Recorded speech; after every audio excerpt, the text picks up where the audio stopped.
tous. Alors effectivement, donc je représente l'association France Alzheimer Nord parce que nous faisons partie de l'Union nationale France Alzheimer. Il y a 101 associations France Alzheimer donc en France et dans les départements d'outre-mer également. Donc nous sommes présents à peu près partout. Moi je suis donc au départ j'ai été aidante. Je suis arrivée là parce que j'ai été aidante de ma mère. Donc j'ai cherché de l'aide, j'ai trouvé France Alzheimer, j'y suis devenue bénévole et j'ai même continué mon parcours parce que je suis maintenant salariée à mi-temps pour développer tout ce qui est formation pour les aidants professionnels et éventuellement relais également pour les formations je fais des formations pour les aidants familiaux et également relais pour les aidants professionnels en lien avec l'Institut de formation de France Alzheimer. Donc j'ai plusieurs casquettes également. Alors, la notion d'aidant n'est pas si vieille que ça. Et c'est toujours compliqué de définir un aidant, mais il y a une définition quand même officielle, c'est la personne qui vient en aide à titre non professionnel, en partie ou totalement à une personne âgée dépendante, une personne handicapée de son entourage pour les activités de la vie quotidienne. C'est important de reconnaître le rôle de l'aidant. Alors déjà, l'aidant ne se reconnaît pas forcément aidant. Au départ, il est conjoint, il est enfant, et voilà, c'est tout à fait naturel pour lui de venir en aide, d'accompagner la personne qui est atteinte de maladie d'Alzheimer. Mais c'est important de le reconnaître, aussi aux yeux des autres, parce que ça implique un certain nombre de choses, et un impact qu'on a bien vu dans la pièce de théâtre. Nous, on a l'habitude de dire avant Alzheimer, un malade d'Alzheimer, c'est toute la famille qui est bouleversée, toute la famille qui est atteinte, et on l'a bien vu dans la pièce, c'était vraiment très bien représenté. Mais ça ouvre aussi des droits quand on est un aidant reconnu, ça ouvre des droits au répit, au congé. Alors les aidants, ça peut être un conjoint, ça peut être des amis, des enfants, quelqu'un qui s'occupe vraiment au quotidien ou quasiment au quotidien d'une personne. Et moi je mettrais en plus la notion d'aidant, parce que quand on voit de plus en plus d'enfants qui se préoccupent ou qui s'occupent de leurs parents âgés malades, et quand la personne malade est encore en couple, et ben l'aidant, l'enfant, se préoccupe autant du bien-être de la personne malade que de l'autre parent qui doit s'épuiser. Et donc souvent les enfants aidants ont aussi la double casquette d'aidants de leurs proches malades, mais aussi d'aidants de leurs parents qui s'épuisent. Alors quelques chiffres, donc 11 millions d'aidants en France, bon, ça c'est ceux qui aident des personnes diagnostiquées, parce qu'il y en a sans doute beaucoup plus, dont 58% de femmes. On l'a vu aussi dans la pièce, bon, c'est le fils qui a son père malade, mais c'est la belle-fille qui s'en occupe beaucoup. Et ça, on retrouve beaucoup aussi chez nous dans les aidants qui nous interpellent. 76% moins de 65 ans, ça veut dire qu'ils sont encore très très nombreux aussi en activité professionnelle, ce qui complique les choses. 43% ont moins de 50 ans, ce qui veut dire qu'ils ont encore des enfants au domicile. Et donc voilà, il faut aussi gérer tout ça. Alors le parcours de l'aidant. J'aurais pu choisir une image un peu plus militaire de parcours du combattant, parce que dans les faits c'est un peu vraiment ça, le parcours du combattant. Quand en fait on devient aidant, on ne naît pas aidant, on ne s'attend pas à ça, et quand voilà, la personne qu'on accompagne devient malade, et ben voilà, on est aidant. C'est pas inné, ça s'apprend, on fait des formations là-dessus, mais on découvre tout aussi. Et c'est très compliqué, donc c'est vraiment pour aller trouver les portes auxquelles il faut frapper, c'est vraiment le parcours du combattant. J'aurais pu prendre aussi l'image d'une pelote de laine entremêlée, parce qu'il y a beaucoup de choses qui existent pour les personnes malades, pour les aidants, mais il faut trouver le bon bout de la pelote. Une fois qu'on l'a trouvé, qu'on peut dévider, ça va. Mais au départ, c'est vraiment le grand brouillard. Alors j'ai préféré choisir ce jeu de loi, parce que le 6 octobre dernier, la journée nationale des aidants, au niveau du territoire, moi je participe à une journée territoriale dans les Flandres, Et c'était un petit peu le thème de la journée, parcours de l'aidant. Et on avait choisi donc pour représenter ça, c'est une structure qui s'appelle Côte Aidant, je ne vais pas leur voler la priorité, dont France Alzheimer fait partie, mais qui regroupe toutes sortes d'aidants, pas seulement de maladies neurodégénératives, mais aussi de personnes handicapées, etc. Et donc on avait choisi ça parce que c'est vraiment un peu ça, on lance le dé quand on a besoin de partir en vacances, comment je fais? Je dois me déplacer pour mon travail. Je lance la case, je tombe sur la case, je trouve les solutions. Je veux faire des activités de loisirs avec mon proche aidé. Voilà, il y avait tout un parcours comme ça et je trouvais que c'était une bonne image. Et puis ça montre aussi que c'est un fil qui n'est pas rectiligne. On a la coutume de dire aux aidants que la maladie d'Alzheimer, l'accompagnement, c'est une course, mais ce n'est pas une course de vitesse, c'est une course de fond. Et donc, qu'il est important de se préparer et de prendre soin de soi aussi. Alors le parcours de l'aidant, il commence avant le diagnostic, parce que, comme on l'a vu dans la pièce, souvent c'est l'aidant qui repère quelques signes, qui se dit tiens, c'est bizarre, là c'est plus comme avant, comment ça se fait? Et puis, comme au début de la maladie, les personnes malades se mobilisent, il y a des moments où il y a des choses qui déraillent un peu, puis après, tout paraît normal. Bon, c'est très compliqué à repérer aussi pour les dents, mais bon. Et alors, quand il y a des gros doutes, il faut essayer d'aller voir le médecin ou de faire des examens. Ça, c'est vraiment le rôle de l'aidant commence aussi là, parce que c'est compliqué d'amener une personne qui doit se douter aussi qu'il y a quelque chose qui cloche, mais qui est dans le déni, ou peut-être déjà dans la nosognosie, d'amener à consulter. Donc ça, c'est déjà aussi un premier combat de l'aidant. Aller voir le médecin, aller essayer de passer des examens, de voir s'il y a quelque chose qui cloche.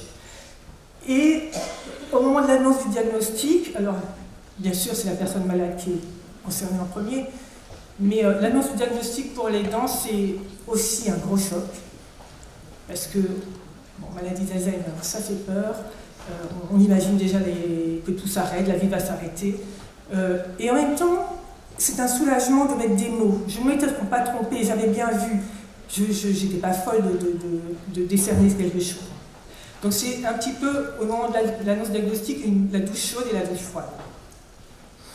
Et puis après, commence donc le vrai parcours avec la gestion du quotidien du proche aidé au fur et à mesure de l'avancement de la maladie. Il faut mettre en place pour qu'il puisse rester à domicile beaucoup de choses. Il y a des dossiers administratifs, alors ça les aidants nous disent, et je l'ai vécu également, tous les dossiers pour mettre en place, l'APA, la carte de mobilité, les dossiers de protection juridique si nécessaire, l'adaptation du domicile. Et tout ça, souvent, c'est l'aidant qui le fait. Alors, je suis contente d'apprendre qu'il y a des infirmières qui pourront aider à coordonner ces parcours de soins parce que souvent les aidants se sentent très seuls là-dedans. Après, dans la gestion du domicile, on a bien vu, il faut commencer à préparer les repas, ça va en fait, le rôle de l'aidant, il peut commencer déjà au lever, avec l'aide au lever, l'aide à la prise de repas, l'aide à la toilette, l'aide à l'habillement, voilà, tout.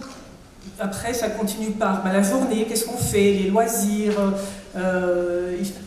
et puis après aussi le coucher, etc. Donc tout ça, l'aidant en général le fait tout seul au départ, parce qu'il se dit, je suis un super aidant, avec mes petits bras musclés, je vais pouvoir tout gérer, de toute façon, c'est mon père, ma mère, donc je leur rends ce qu'ils nous ont donné, qu'ils m'ont donné en m'élevant, je suis le conjoint, on est mariés pour le meilleur et pour le pire, c'est le pire qui arrive, mais je suis là et je vais pouvoir assumer. En général, vous avez vu dans la pièce, ils disent 10 mois, et 10 mois presque d'enfer. Et c'est vrai que ça, on ne peut pas... Il y a des gens qui durent beaucoup plus longtemps, des aidants qui continuent tout seuls beaucoup plus longtemps, mais qui, après, s'épuisent complètement. Donc effectivement, le recours à l'aide est vraiment très important. Et des aides, il y a ce qui a été évoqué, les aides, l'orthophonie, les services d'aide à domicile, c'est l'accueil de jour, l'EHPAD, etc. Tout ça, voilà, l'aidant, il essaye de petit à petit amener son proche à utiliser tous ces services. Et puis il y a aussi l'accompagnement aux différentes consultations, bon, parce qu'il y en a un certain nombre. Et là, pareil, l'aidant est un peu dans une position intermédiaire, parce que c'est le malade qui est le premier concerné. On s'adresse au malade, par exemple pour un dossier lors de la visite, on dit vous faites vos courses toute seule, vous lavez toute seule, vous gérez vos... Oui, bien sûr, le malade, lui, là, il répond oui à tout. Et l'aidant qui est à côté, eh ben, c'est compliqué pour lui de dire, tu sais, je t'aide quand même pour faire les courses.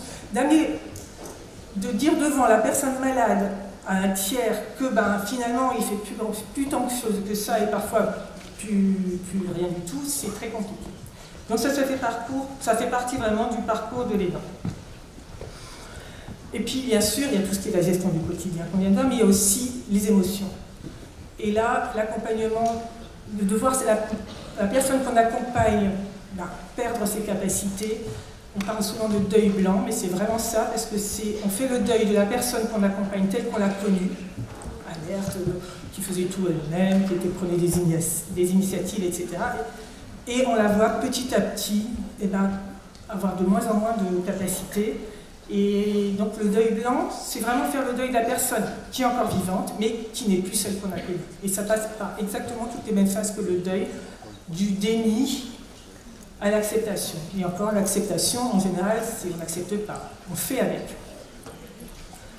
Alors l'aidant aussi, dans les émotions, il y a de l'anxiété, du stress, on peut avoir des troubles dépressifs, de la fatigue, de l'énervement, de l'isolement, beaucoup la peur de ne pas y arriver. Des difficultés attentionnelles et ou de mémorisation qui leur font nous demander, c'est la première question à France Alzheimer qu'on a en général, c'est est-ce que c'est héréditaire? Parce que moi aussi j'oublie. On les rassure en disant non, c'est pas héréditaire, sauf dans moins de 1% des cas, mais en général non. Mais voilà, toutes ces émotions font partie aussi du parcours de l'aidant.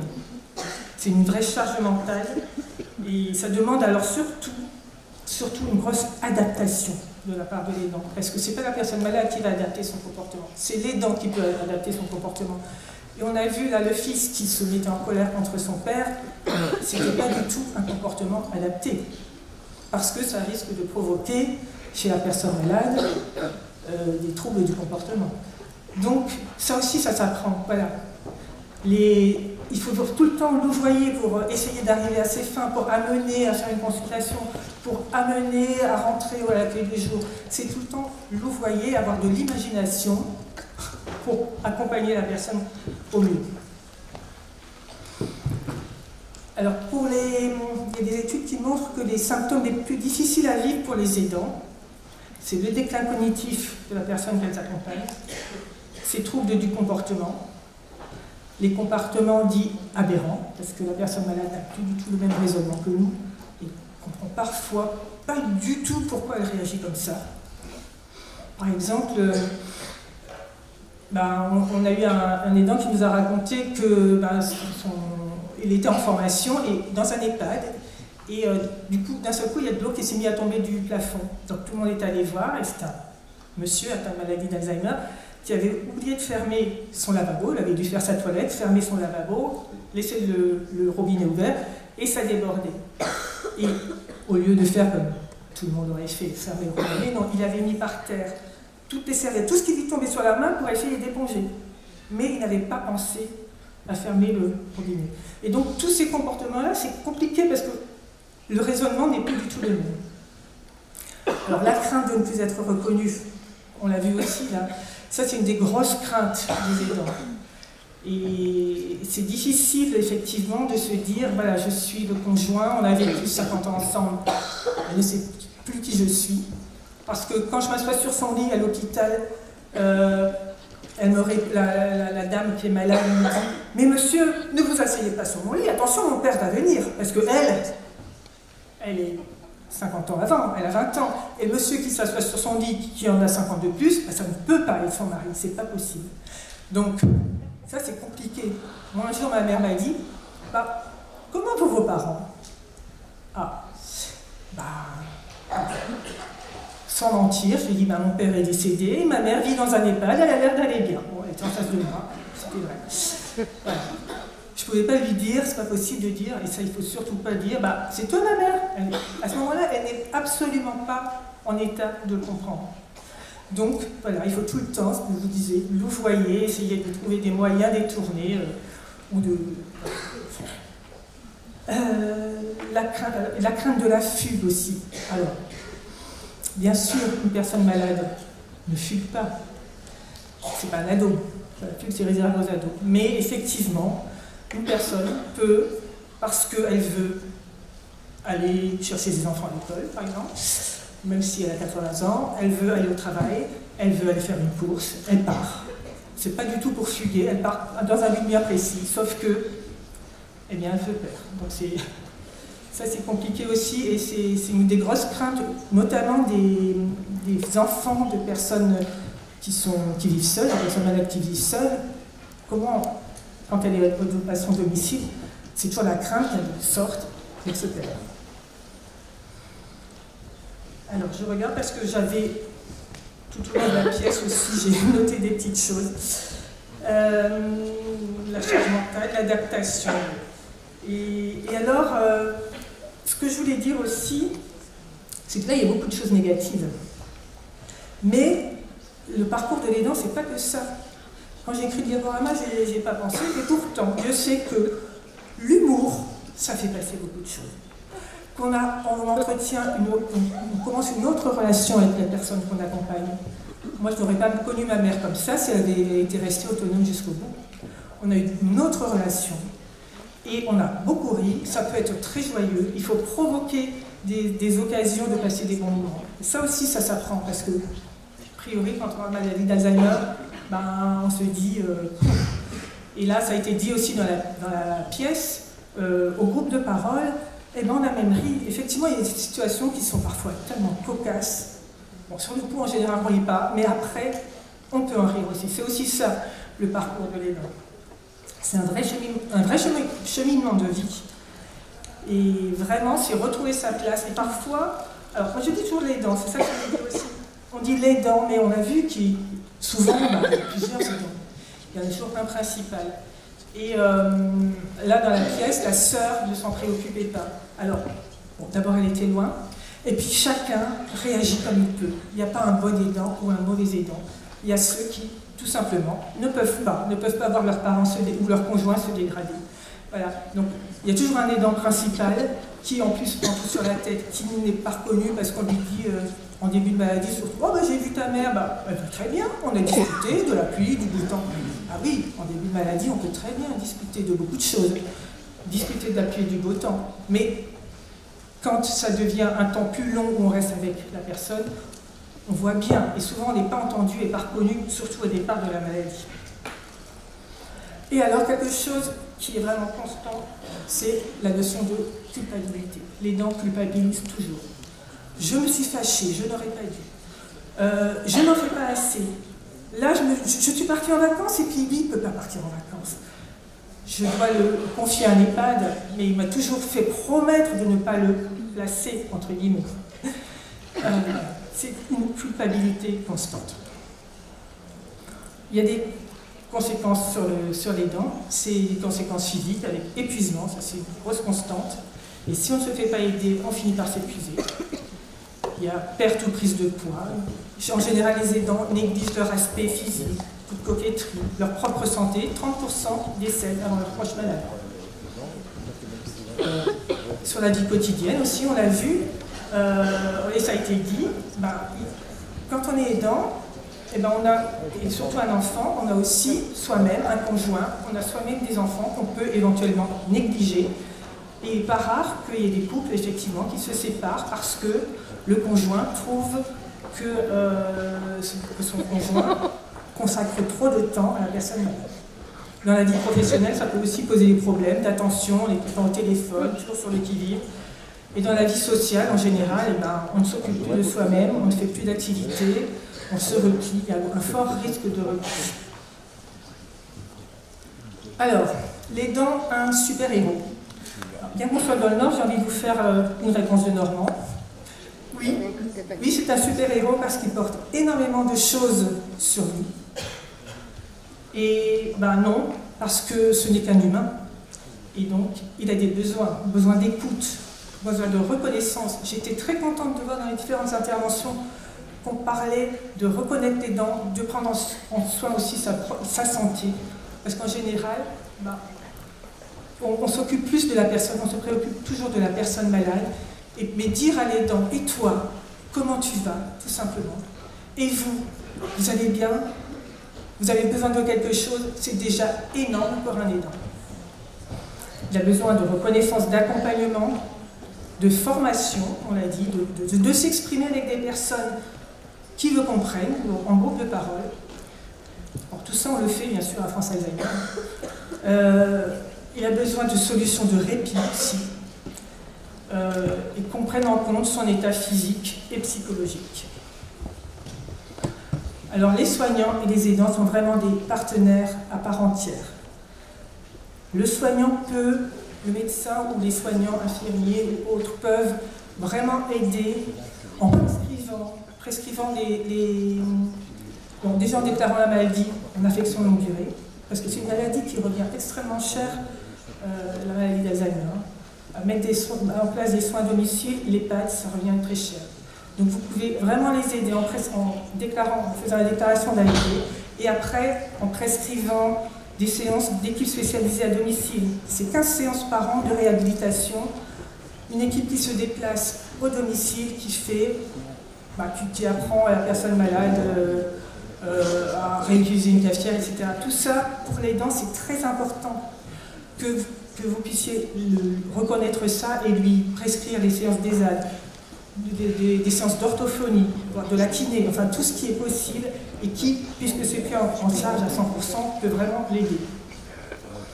Et les dents, c'est lui qui connaît le mieux le proche qui l'accompagne. Donc ça aide également les soignants à mieux prendre en soin la personne malade. Donc voilà, on est main dans la main, on est vraiment des partenaires à part entière. Parce qu'un aidant qui va bien, c'est une personne qui est mieux accompagnée, un aidé qui va bien et qui est mieux accompagné. Merci.